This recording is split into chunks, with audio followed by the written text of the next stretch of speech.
ഈ അടുത്തായിട്ടാണ് കൊല്ലം സുധിയുടെ ഭാര്യയായ രേണു സുധി അഭിനയ രംഗത്തേക്ക് ചുവട് വച്ചത്. താരം പ്രധാന കഥാപാത്രത്തെ അവതരിപ്പിച്ചുകൊണ്ടെത്തിയ ഷോർട്ട് ഫിലിം ഇതിനോടകം തന്നെ പ്രേക്ഷക പ്രീതി നേടിക്കഴിഞ്ഞു. ഇപ്പോൾ ഇതാ ചാന്തുപൊട്ട് എന്ന ചിത്രത്തിലെ ചാന്ത് കുടഞ്ഞൊരു സൂര്യൻ മാനത്ത് എന്ന സംഗീതത്തിനോടൊപ്പം അതിമനോഹരമായി നൃത്തം ചെയ്തെത്തിയിരിക്കുകയാണ് കൊല്ലം സുധിയുടെ ഭാര്യയായ രേണു സുധിയും സുഹൃത്തും. ചാന്തുപൊട്ട് എന്ന സിനിമയിലെ പല ഗാനങ്ങളും രംഗങ്ങളും ചേർത്തുകൊണ്ട് പലരും ഇതിനു മുമ്പും ഈ പാട്ടും രംഗങ്ങളും റീക്രിയേറ്റ് ചെയ്യാറുണ്ട്. അതുപോലെ തന്നെയാണ് ഇപ്പോൾ രേണു സുധിയും അഭിനയിച്ചു തകർത്തത്. ഇപ്പോൾ ഇതിന്റെ വിശേഷങ്ങൾ തന്നെയാണ് സോഷ്യൽ മീഡിയയിൽ എല്ലായിടത്തും. രേണുവിന്റെ അഭിനയം കണ്ട് നിരവധി പേരാണ് ആശംസകൾ അറിയിച്ചതും.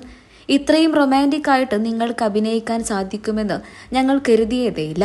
നന്നായിട്ടുണ്ട് രേണു സുധി എന്നാണ് ഇപ്പോൾ ആരാധകരെല്ലാവരും ആശംസിച്ച് എത്തിയത്.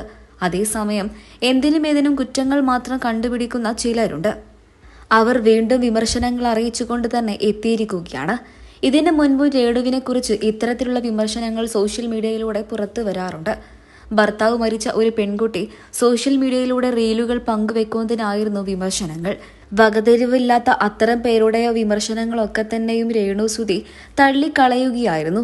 ഇപ്പോൾ ഇത് താരം തന്നെ ആരാധകരുമായി പങ്കുവച്ചിരിക്കുകയാണ്. നെഗറ്റീവ് കമന്റ് ഇടുന്നവർക്ക് ഇനി മറുപടിയില്ല.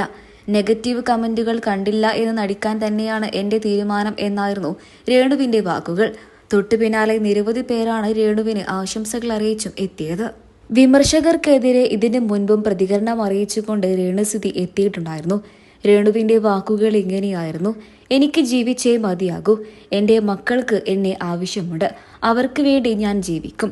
ഈ അഭിനയത്തിൽ തന്നെയാണ് കരിയർ ഉറപ്പിക്കാൻ എൻ്റെ താല്പര്യം. ഇനിയും മികച്ച അവസരങ്ങൾ വരികയാണെങ്കിൽ ഇതിലും നന്നായിട്ട് മികച്ച രീതിയിൽ തന്നെ അത് അഭിനയിക്കും എന്ന് തന്നെയാണ് രേണു അന്നും ഇന്നും പറയുന്നത്. നിരവധി പേരാണ് രേണുവിന്റെ വാക്കുകൾ കേട്ട് ആശംസകൾ അറിയിച്ചും എത്തിയത്.